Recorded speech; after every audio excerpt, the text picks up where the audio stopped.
26th of June in the year 2026. Thank you so much for joining us on the Camnet News Desk. And now, the headlines. Human rights demands full compliance as ATI Act grace period ends.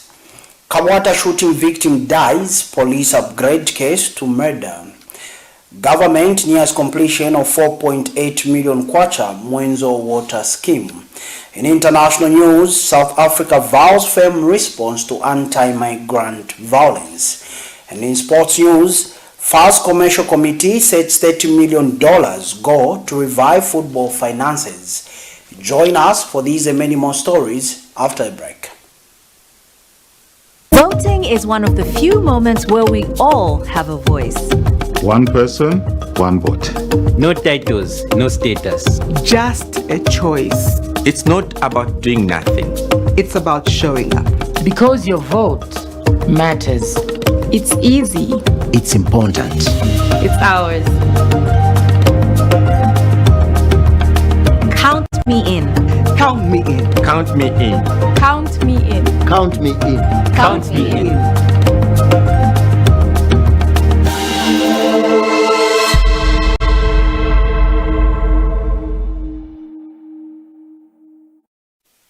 Camnet TV News now showing on the following platforms: Topstar Channel 106, QTV app, Facebook, Kenstream app, and YouTube.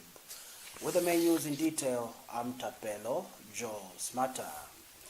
The Human Rights Commission HRC has announced the commencement of full implementation of the Access to Information ATI Act following the expiration of the 2-year progressive compliance period for public and private information holders. In a press release issued on Friday by Human Rights Commission Executive Director Dr. Pamela Sambo, she said the compliance period provided under Section 41 of the Access to Information Act number 24 of 2023 officially ended on June 25, 2026. Dr. Sambo stated that all information holders are now required to fully comply with the provisions of the law by meeting their statutory obligations. She said these include maintaining and organizing records in a manner that facilitates access to information, proactively disclosing information in their possession, and appointing information officers to receive and process requests for information. She said the end of the transition period marks a significant milestone in strengthening transparency, accountability, and public access to information in Zambia. Dr. Sambo disclosed that since the enactment of the ATI Act in 2023, the HRC has undertaken several measures to support institutions in meeting the law's requirements. She said these include issuing access to information guidelines, mapping information holders, and engaging institutions to promote compliance. The Human Rights Commission wishes to remind both public and private information holders that pursuant to Section 41 of the Access to Information Act number 24 of 2023, the 2-year progressive compliance period, which commenced on 25th June 2024, ended yesterday, 25th June 2026. This transition marks the commencement of full implementation of the Access to Information Act. Accordingly, all information holders are required to fully comply with the provisions of the Access to Information Act by meeting their statutory obligations, which include keeping, organizing, and maintaining records in a manner that facilitates access to information, proactively disclosing information in their possession, and appointing an information officer to receive and process requests for information. Since 2023, the Commission has been supporting the effective implementation of the Access to Information Act by, amongst other steps, issuing access to information guidelines, mapping of information holders, and engaging identified information holders to support compliance.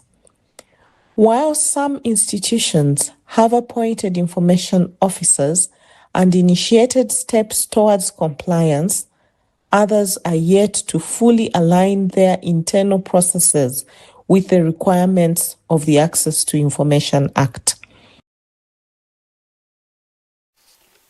A Zambia Army officer who survived the shooting in Lusaka's KABWATA area has died nearly 2 weeks after the incident, prompting police to upgrade the case from attempted murder to murder. Warrant Officer Class 2 MWENZO, aged 40, succumbed to injuries sustained during the June 13 shooting, according to the Zambia Police. Police Public Relations Officer Godfrey Chilavi said Ms. Havenzo had been receiving treatment at the University Teaching Hospital, UTH, and was discharged on June 25. However, Mr. Chilavi says after returning home, she reportedly became unconscious later that night and was rushed to Soko Medical Center, where medical personnel pronounced her dead on arrival shortly after midnight on June 26.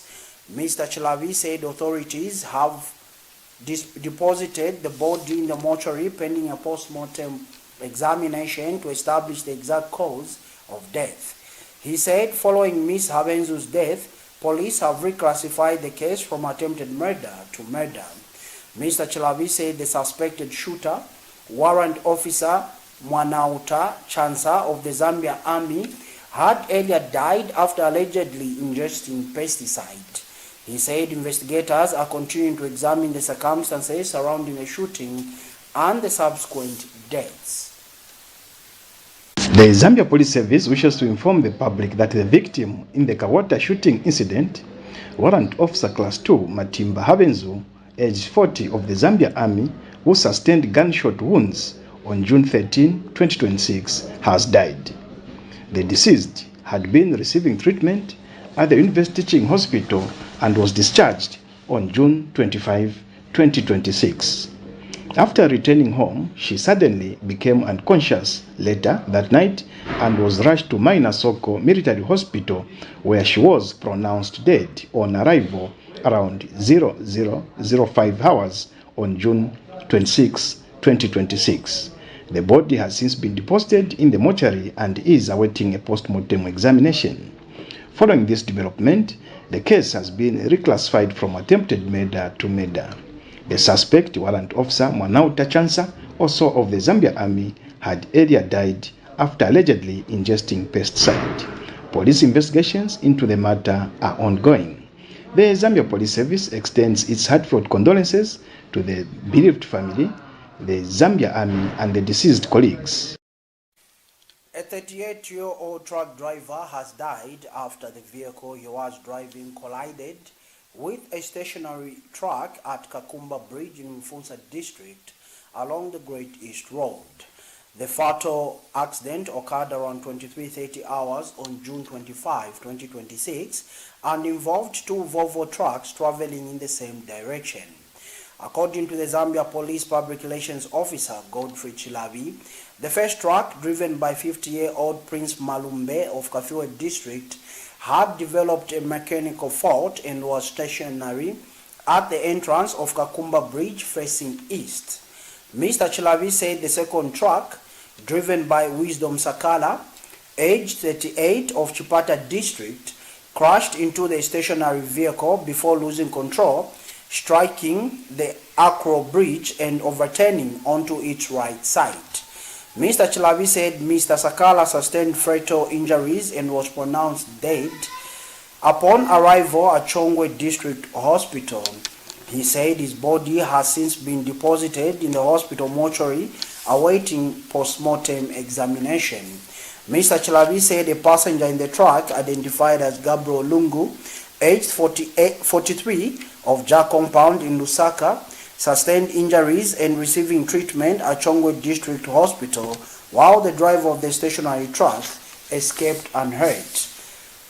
He said following the accident, police officers were deployed to manage traffic and secure the area as recovery operations continued. Police have urged motorists to remain vigilant on the roads, particularly when approaching accident-prone areas, and vehicles that may be stationary due to mechanical faults. The accident claimed the life of one driver, while another driver escaped unhurt and one passenger sustained injuries. The accident occurred on June 25, 2026, around 23:30 hours along the Great East Road at Kankumba Bridge in Sinjera area, Rufunsa district. Both vehicles were traveling in the same direction. The first vehicle, a Volvo truck and trailer with registration number BLD 5219ZM and BBC 8553T, was driven by Prince Malumbe, aged 50, of Kafue district. The vehicle had developed a mechanical fault and was stationary at the entrance of Kankumba Bridge facing east. The driver escaped unhurt. The second vehicle, a Volvo truck and trailer with registration number AJE 4086ZM and EJE 4827T, was driven by Wisdom Sakala, age 38, of Chipata district.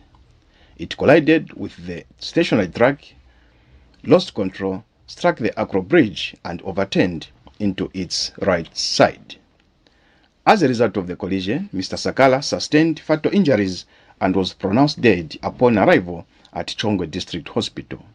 His body has been deposited in the hospital mortuary awaiting post-mortem examination. A passenger in the same vehicle, Gabriel Lungu, age 43, of Jack Compound in Lusaka, sustained injuries and is receiving treatment at Chongwe District Hospital. Preliminary investigations indicate that the driver of the second vehicle may have failed to notice the stationary truck ahead, resulting in the collision and subsequent loss of control. Meanwhile, Kankumba Bridge along the Great East Road remains closed to traffic in both directions. Meanwhile, the Road Development Agency RDA Chief Communications and Corporate Affairs Manager Anton Mulowa has disclosed in a statement shared on the agency's online platform that engineers have been deployed on site conducting comprehensive assessment to determine the safest and quickest way to restore access to Kakumba Akro Bridge. Mr. Mulowa said preliminary evaluations are currently underway and efforts are being made to expedite the restoration of access while ensuring public safety.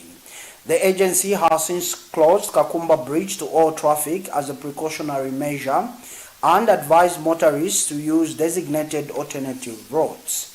Mr. Mulowa assured the public that the RDA would provide regular updates on the progress of the assessment and the planned course of action.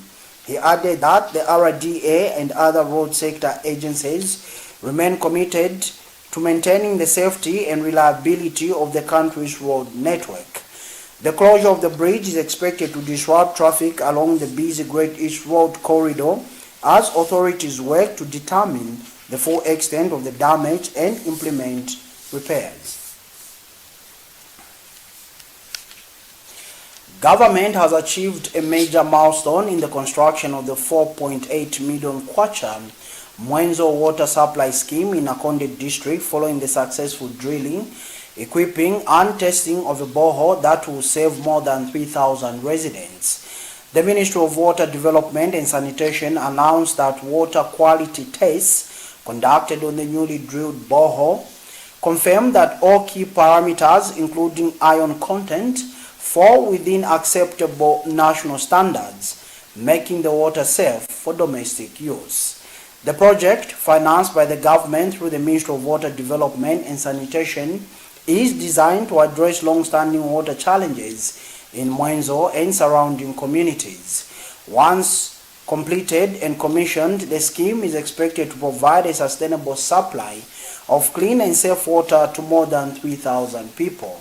According to the ministry, the water supply scheme forms part of the government's broader drought response and resilience building program being implemented through water utility companies, including Chambeshi Water Supply and Sanitation Company.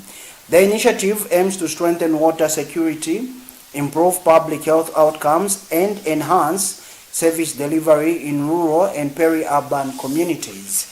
The ministry said the successful bore tests demonstrate the government's continued investment in critical water infrastructure and its commitment to expanding access to reliable water services across the country. Permanent Secretary Engineer Romas Kamanga thanked stakeholders who contributed to the achievement, describing the milestone as an important step towards ensuring that no community is left behind in accessing clean and safe water. The MWENZO water supply scheme, valued at Zambian kwacha 4.8 million, is being financed by the government of the Republic of Zambia through the Ministry of Water Development and Sanitation as part of its unwavering commitment to expand access to clean, safe, and reliable water services across the country. This transformative project is designed to address long-standing water challenges faced by the people of MWENZO and surrounding communities. Upon completion, the commissioning, the scheme is expected to provide sustainable water supply services to more than 3,000 residents, significantly improving their quality of life and supporting local socio-economic development. In line with government's commitment to delivering safe water to all citizens, comprehensive water quality analysis were conducted on the newly drilled borehole. The test results confirmed that all key water quality parameters, including iron content, are within acceptable national standards, thereby affirming the suitability of the water for domestic consumption. The MWENZO water supply scheme forms part of government's broader drought response and resilience building program being implemented through various water utility companies across the country, including Chambeshi Water Supply and Sanitation Company. The project reflects Zambia's determination to strengthen water security, improve public health outcomes, and enhance service delivery in rural and peri-urban communities. This achievement demonstrates the New Dawn government's continued resolve to invest in critical water infrastructure and ensure that the benefits of development reach each corner of the country. The Zambia Congress of Trade Unions, ZCTU, in Lukulu District has welcomed the government's clarification on the proposed teacher licensing examinations, saying the move has helped address widespread misconceptions surrounding the initiative. In a statement issued on Friday to Camnet News, ZCTU District Chairperson Boniface Namunji in Lukulu said the union commended the government for providing guidance on the examinations under the Teaching Council Act and expressed support for plans to engage stakeholders before full implementation. Mr. Namunji said some stakeholders had misrepresented the licensing examinations, creating unnecessary anxiety among teachers.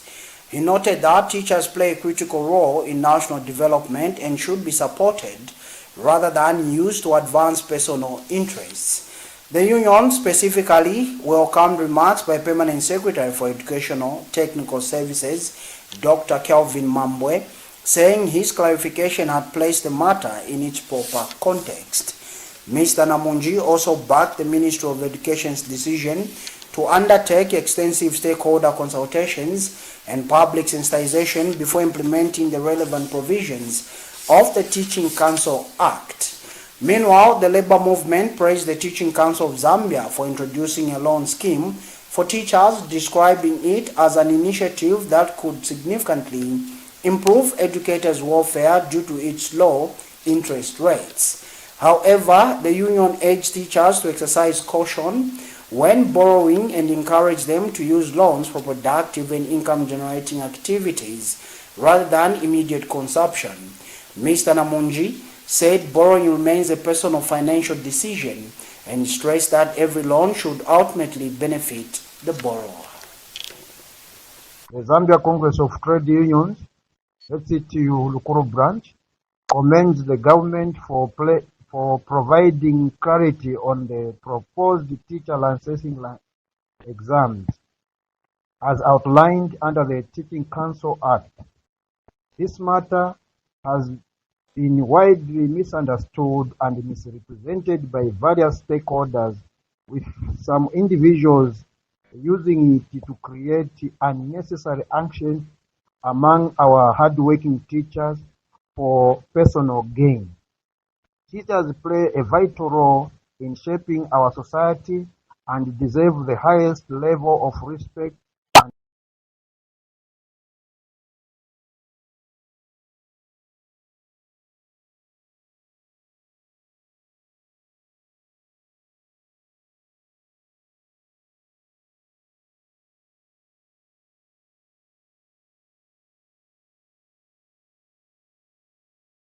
the matter in its proper context.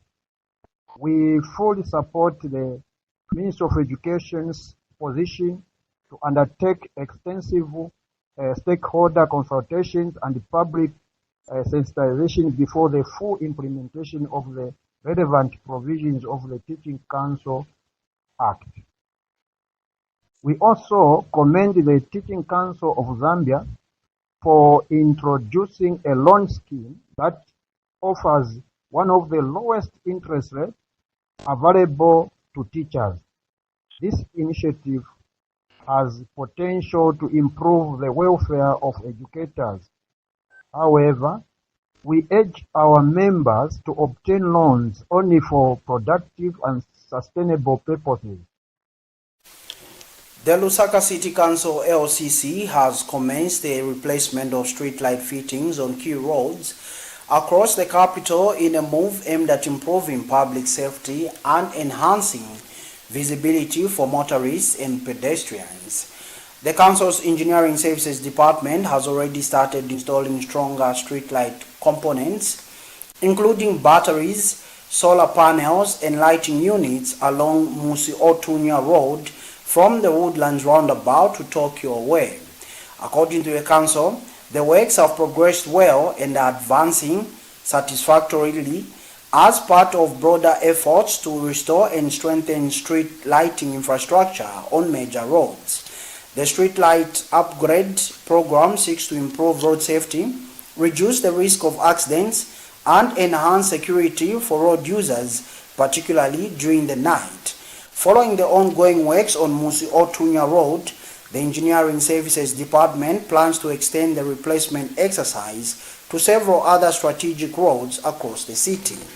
The targeted roads include Kamloops Road, Lake Road, Haile Selassie Avenue, Church Road, Dushanbe Road, Great East Road from Munali to Cabo Roundabout, Independence Avenue from Woodlands Roundabout to Kafue Roundabout, Bama Road from Independence Avenue to Musi Otunya Road, Mumba Road from Lumumba Road, the road linking student hostels to the hospital at Levi Mwanawasa Medical University, and Chilimburu Road. The Council says the project forms part of ongoing efforts to improve urban infrastructure and create a safer environment for residents and visitors in Lusaka. Once completed, the upgraded street lighting is expected to enhance visibility on some of the city's busiest roads and contribute to safer travel during nighttime hours. Wheat growers in Western Province are appealing for support in terms of tractors and irrigation systems. Speaking in Moyo area in Nalolo district, wheat pioneer Charles Akende says since Western Province lacks industries, wheat growing will be part of the industry in the province. Mr. Akende says the production of wheat will create more jobs to local people, especially the youth in the province. And senior United Party for National Development and former Mongo East aspiring candidate Dennis Mundia has assured that government is willing to see mass production of wheat, beef and rice in the country.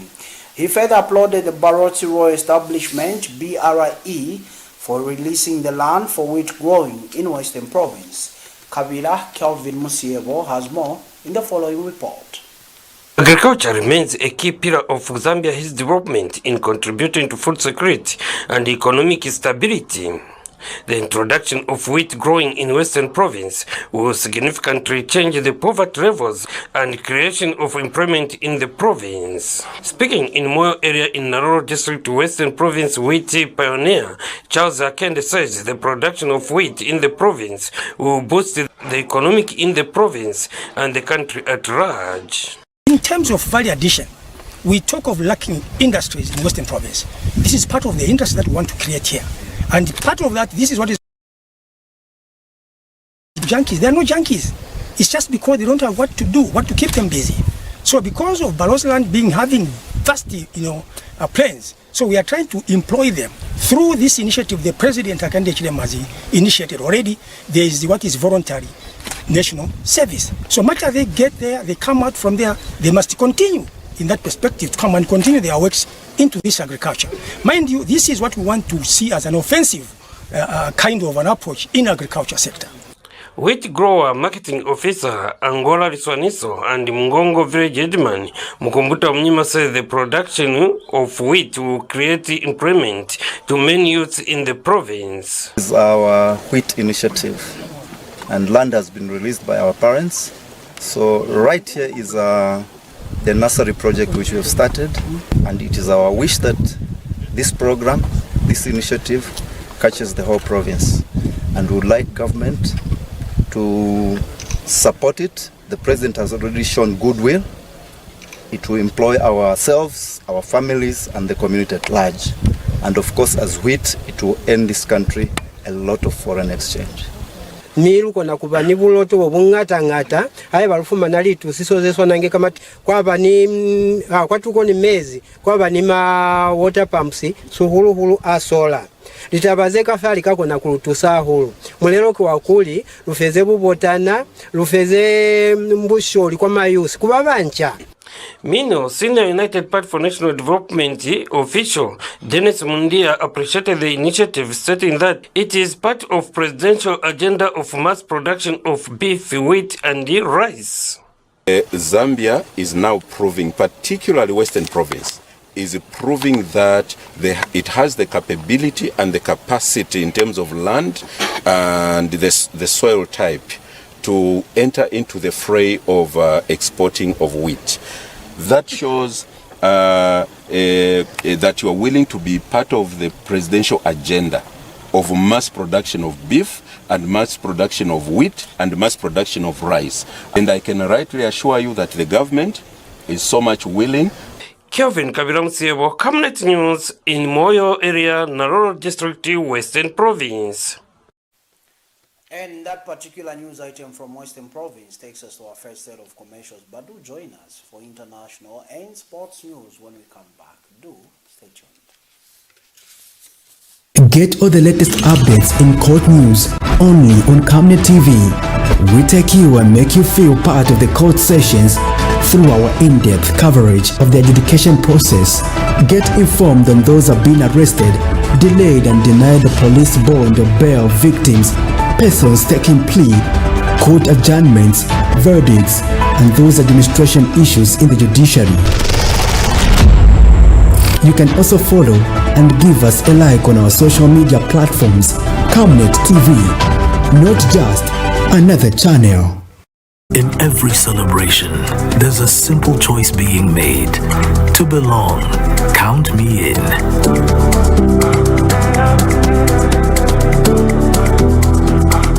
In moments of love and promises for tomorrow, count me in.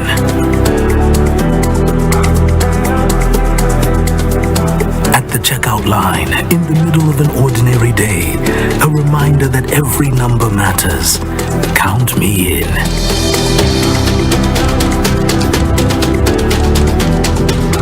Across our communities, our streets, the same message finds us. Count me in.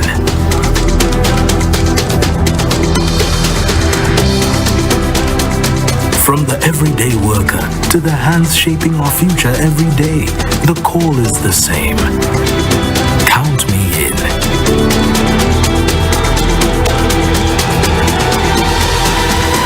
And around the traditions that bring us together, the message becomes impossible to ignore. Count me in. This election season, your vote counts. Get your NRC and voters card ready. Count me in.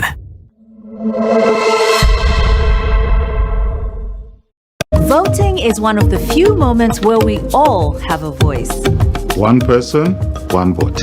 No titles, no status. Just a choice. It's not about doing nothing. It's about showing up. Because your vote matters. It's easy. It's important. It's ours. Count me in. Count me in. Count me in. Count me in. Count me in. Count me in.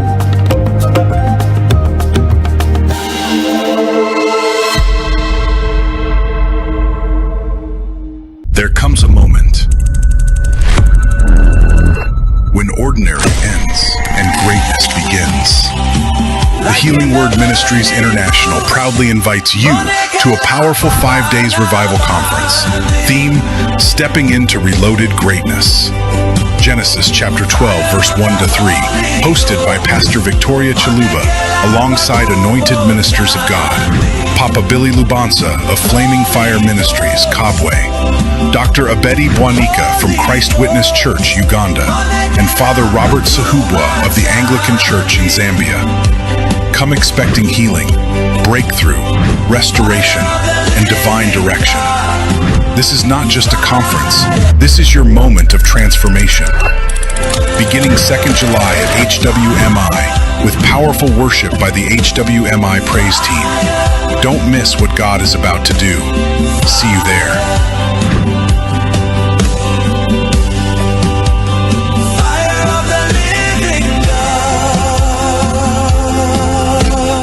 Shalom, shalom, shalom. You are all blessed for life. Thank you for having tuned in. My name is His Royal Highness Dr. Papa Billy,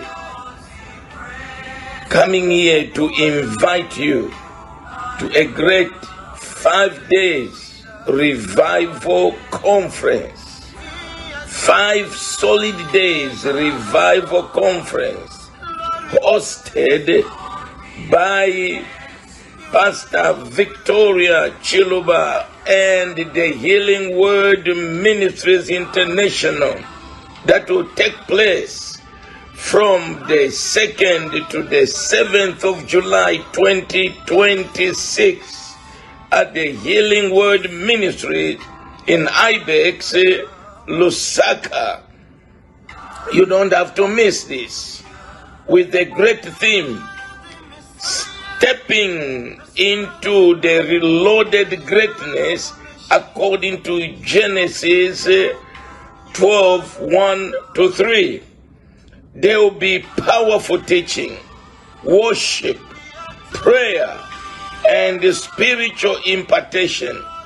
This is a gathering that not to miss.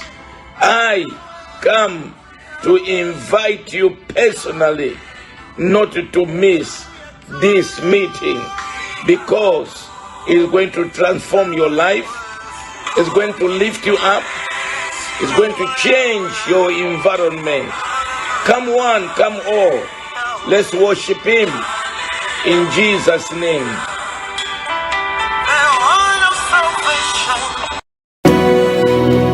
The Healing Word Ministries International invites you all to a 5-day revival conference.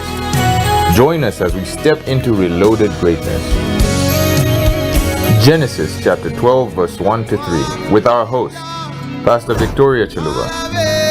Our speakers will be Papa Billy Lubanza from Flaming Fire Ministries in Kabwe, Dr. Abedi Bwanika from Christ Witness Church, Uganda, and Father Robert Sihubwa from the Anglican Church. Our venue is at the Healing Word Ministries International in Ibex Hill off of Kablonga Road. The gathering is on the 2nd of July from 17 hours to 20 hours. Also, on the 3rd to the 7th of July from 9 hours to 16 hours. We have the music coming from the Healing Word Ministries praise team. See you there.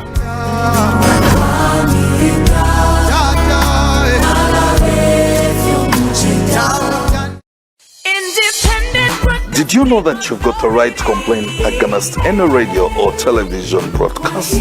Did you also know that every radio or television station has an obligation to respond and address your complaints when aggrieved? The first step is to complain to the station not more than 3 months after the broadcast took place. It is expected that the station will respond reasonably to you, that is within 14 days. If not satisfied, then escalate your problem to the Independent Broadcasting Authority. We're at Mass Media Complex, Ali King Carter Road, PO Box 32475, Lusaka, or call us on +260 211 250589 or visit our website at www.iba.org.zm. IBA, promoting ethical and professional broadcasting.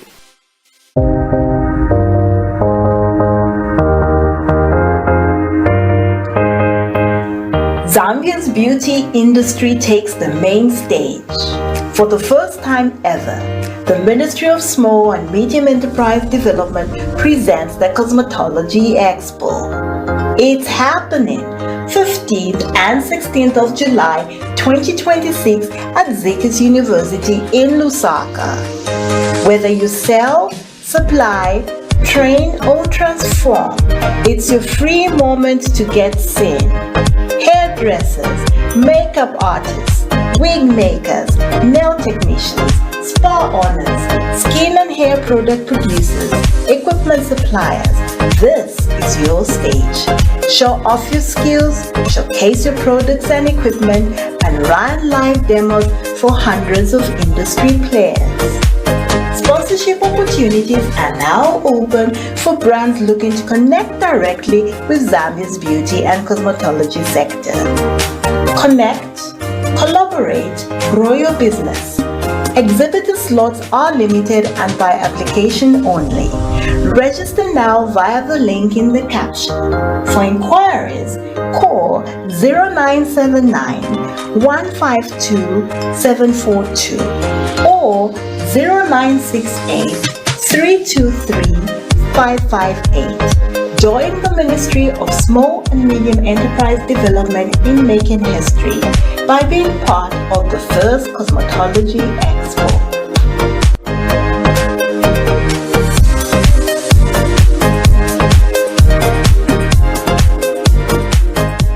Are you looking for a reliable and efficient courier company with international standards? Then let UBZ Courier, your trusted partner in swift and secure deliveries, be your ultimate choice. Whether it's a small package or a hefty consignment, UBZ Courier handles it all, locally and internationally. Our modern call center ensures personalized attention for every client. For seamless deliveries within Zambia and beyond, trust UBZ Courier. Call us now on +260 763 062 680 or visit us at plot number 15 Mwapona Road, Woodland, Lusaka, Zambia. UBZ Courier, a world-class brand that can be trusted. From time immemorial, we have had different types of lighting options, from those that can burn down our investments in minutes to those that dig holes in our pockets due to constant replacement and huge consumption of our Zesco units. Savenda Electric introduces the new and advanced electric bulb with cutting-edge technology of LED that has low power consumption, gives out bright white light, and lasts up to 25,000 hours. Savenda Electric manufactures all types of LED light, like plastic LED fluorescent tubes, down lights, ceiling lights, outdoor fittings, and solar street lights made to customer specifications. Let's live on the bright side of life by choosing the wide range of Savenda electric lighting solutions that are available in all leading stores and supermarkets countrywide. For orders, call 0962 642 490 or email jnbunda@savenda.com or pchabula@savenda.com. Enjoy the benefits of an instant loan with us ranging from 1,000 kwacha to 750,000 kwacha paid express once collateral is viewed, valued and verified. Call us on 0763 595 359 or 0779 432 993. Classified Financial Express, here as your financial friend.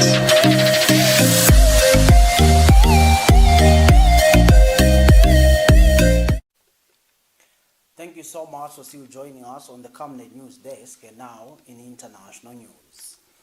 South African President Cyril Ramaphosa vowed on Thursday to crush any attempts to destabilize the nation during planned anti-migrant marches next week amid a wave of xenophobia. Citizen-led groups have set Tuesday 30 as a deadline for undocumented foreigners to leave and called for nationwide marches against illegal immigration, marking a crescendo in months of protests that have at times turned violent. The unofficial ultimatum has stoked fears of a resurgence of xenophobic violence that has claimed several lives in the past. The police have announced tightened security across the nation for June 13, while government officials have stepped up efforts to ensure calm, including meeting the influential Zulu royal house. The country has been on edge following weeks of sometimes violent xenophobic unrest that has left at least 3 people dead, according to official sources. The anti-migrant campaign has already spurred voluntary repatriations of thousands of foreigners from elsewhere in Africa, including Ghana, Malawi, Mozambique, and Nigeria. Makeshift camps have mushroomed in the eastern port of city of Durban and financial capital Johannesburg as thousands await transport to their home countries, prompting warnings from aid groups of a deepening humanitarian crisis. Among Africa's largest and most industrialized economies, South Africa has long been a prime destination for people seeking work, even though its own unemployment rate hovers around 30%. For more on international stories, we monitored Africa News. President Cyril Ramaphosa warned against a June 30 deadline set by vigilante groups for undocumented foreigners to leave, calling it an attempt at destabilizing the country. South Africa cannot address migration alone. Through SADC, the African Union, and bilateral relations that we have with many countries, we will work together to tackle political instability, conflict, and economic hardships that drive people to leave their homes and to come here. We have made it clear that every person within our borders must be here lawfully. We have also said that responsibility for enforcing our laws rests with the state and the state alone. South Africa has been on edge following weeks of sometimes violent xenophobic unrest that has left at least 3 people dead, according to official sources. There is no place for racism in our country, no place for sexism, for xenophobia, for Afrophobia, or any other form of intolerance. As government, we have put in place security and other measures to deal with any attempts to destabilize our country, whether by citizens or foreign nationals, and we will not tolerate any attempts to destabilize the country by anyone, whether marching or otherwise. Our security forces are ready, and those who transgress the measures that we are putting in place will definitely meet the might of the law. Thank you, Honorable Chairperson. The anti-migrant campaign has already spurred voluntary repatriations of thousands of foreigners from elsewhere in Africa, including Ghana, Malawi, Mozambique, and Nigeria. Morocco will return to Greenwich Mean Time at the end of September, the country's Prime Minister announced on Thursday. In 2018, the kingdom adopted GMT +1 year-round, except during Ramadan. The change was aimed at better synchronizing with key economic partners, including France and Spain. Now Prime Minister Aziza Kanouche says the country will permanently revert to GMT. Announcing the change just days before legislative elections, Kanouche said the decision was made in response to citizens' demands. The policy to switch to GMT +1 was controversial, with critics saying it affects school schedules and work-life balance. A petition demanding the change received hundreds of thousands of signatures. As global relief efforts gather pace, rescuers are racing to find survivors trapped beneath buildings following Wednesday evening's twin earthquakes in Venezuela. The first had a magnitude of 7.1, while the second, minutes later, was larger at 7.5, the country's most powerful in more than a century. It flattened homes in La Guaira, the capital Caracas, and surrounding areas, and could be felt throughout the region. The death toll is increasing quickly as the hours go by, with the figure on Friday morning sitting at well over 200, with thousands others injured. But given the extent of damage and with about 50,000 people reported missing, experts believe the number of dead is likely to soar. Rescuers from around the world have begun arriving in the country with canine and search teams, medical supplies, water purifiers, airplanes and drones. United Nations Emergency Relief Coordinator Tom Fletcher says a massive collective effort will be needed in the coming days to help those impacted. Thousands of people have been left homeless following the quakes or are sleeping in the street, too afraid to stay in damaged buildings.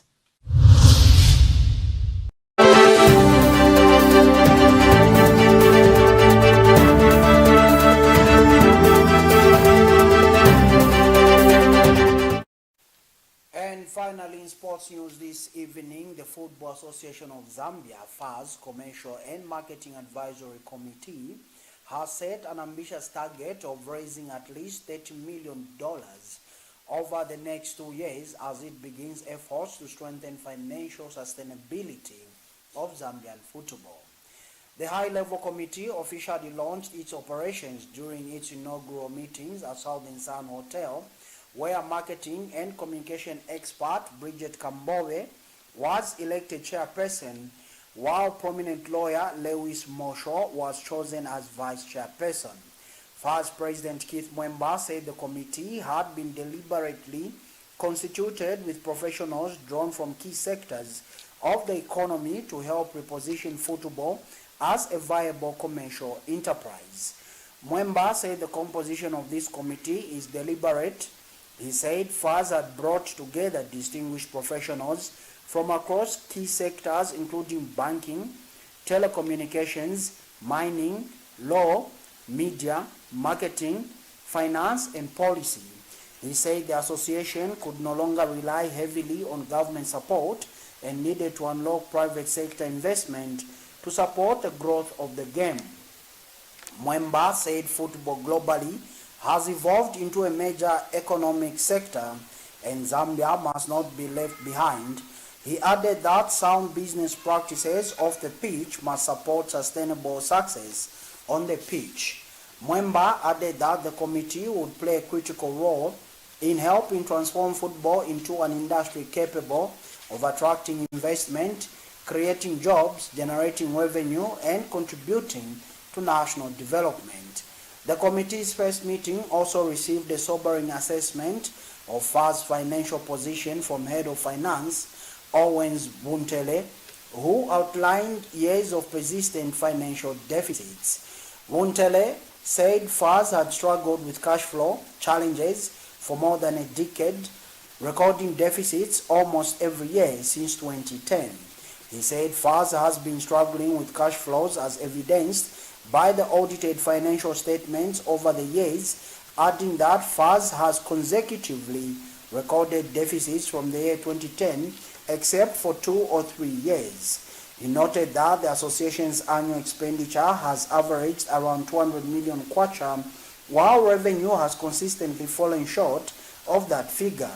The committee adopted its terms of reference and discussed strategies to expand VOWS revenue streams, strengthen partnerships, and unlock new commercial opportunities. Its membership includes leading figures from the legal, banking, telecommunications, mining, media, and corporate sectors. Among them, Presidential Advisor Jito Kayumba, ABSA Zambia Managing Director Mzinga Melu, Independent Broadcasting Authority Director General Webista Malido, Zamtel Customer Experience Director Hazel Cuvaras, and Cobalt Metals Representative Katongo Chilufya. Others include business leaders, policy experts, and former football administrators tasked with helping chart a new commercial direction for the country's football governing body. And that item brings us to the end of this edition of Main News on Camnet TV. But before we go, we'll take a quick recap of stories that made headlines. Human Rights Commission demands full compliance as ATI Act grace period ends. KABWATA shooting victim dies, police upgrade case to murder. Government nears completion of 4.8 million kwacha MWENZO water scheme. International headline: South Africa vows firm response to anti-migrant violence. Sports headline: FAS Commercial Committee sets $30 million goal to revive football finances. We now look at the Camnet verse for the day, coming from the book of Philippians chapter 4 verse 7. It reads, "And the peace of God, which surpasseth all understanding, shall keep your hearts and minds through Christ Jesus." That ends the Bible reading, and that concludes this edition of Main News on Camnet TV. But dear viewer, like always, do remember that Camnet TV is not just another channel. Now showing on the following platforms: Top Star Channel 106, QTV app, Facebook, Kenstream app, as well as YouTube. On behalf of the entire production team, I'm Tapelo Joe Smarter. Good evening and God bless.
Voting is one of the few moments where we all have a voice. One person, one vote. No titles, no status. Just a choice. It's not about doing nothing. It's about showing up. Because your vote matters. It's easy. It's important. It's ours. Count me in. Count me in. Count me in. Count me in. Count me in. Count me in.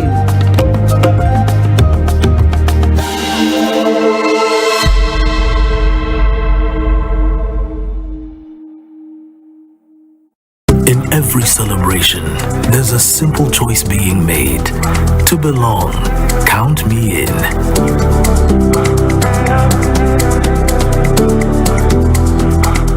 In moments of love and promises for tomorrow, count me in.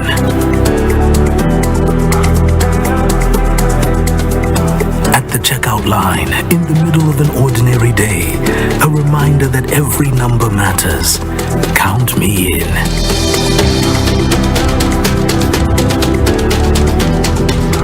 Across our communities, our streets, the same message finds us.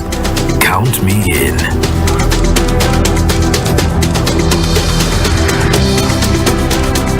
From the everyday worker to the hands shaping our future every day, the call is the same. Count me in.